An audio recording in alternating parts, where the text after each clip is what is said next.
Hey everyone, my name is Charlie and welcome to Fully Equipped.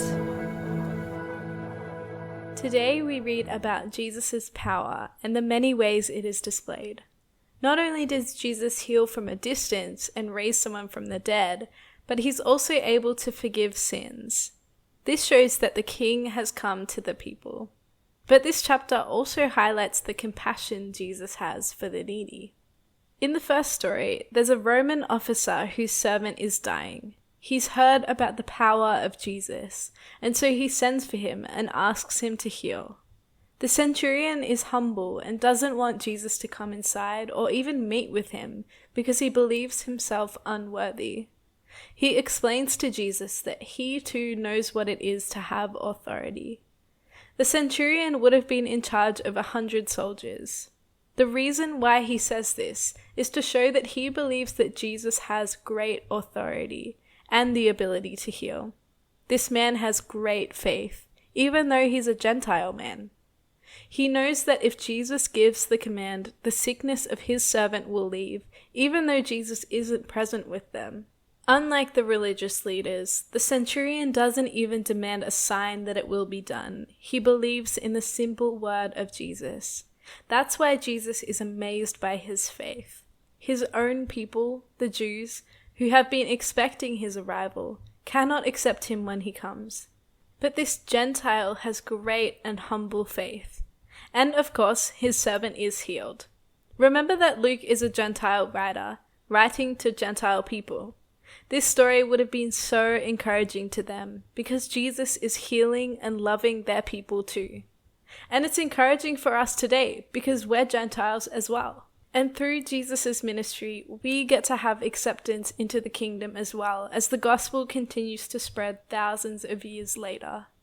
Later on, Jesus goes on to perform an even greater miracle. He goes out to a town where he finds a widow grieving her dead son. Jesus has great compassion on her, and he brings her son back to life. Jesus turns our mourning into joy. He looks out for those who are needy, like widows who have nobody left to provide for them. All of the people around them recognize that Jesus is someone who has God with him, and they all praise God. There's a really similar story to this that happens in the book of 2 Kings, when the prophet Elijah also raises a woman's son from the dead. So when the people around Jesus see this miracle, they call him a prophet. This is a true description of Jesus, but it's also an incomplete one. He wasn't just a prophet. He was also the Son of God and the Messiah, and he's showing himself to the people so that they can have salvation. After this, we read the story of when John the Baptist's disciples come and ask Jesus whether or not he is the Messiah. This is another story that we read in Mark. Jesus tells them to look at all of the signs around them. He's raising people from the dead, healing people from all kinds of disabilities and diseases, and he's preaching the good news. But they're still confused. If Jesus is the king, then why has he not set up his kingdom yet? Why has he not crushed Rome and set up his Davidic throne? John the Baptist is also in prison at this point. If Jesus has come to set the captives free, what about John? Jesus isn't meeting John's expectations, just like he's not meeting the expectations of the Jews, the Pharisees, the disciples, the people of Nazareth, anyone. Jesus tells John that those who aren't offended by him are blessed. He's calling John and his disciples to continue to have faith in him, even if he's not what they expected.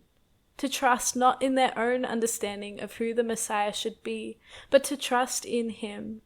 They can see the signs that Jesus is the Messiah, so they need to simply have faith.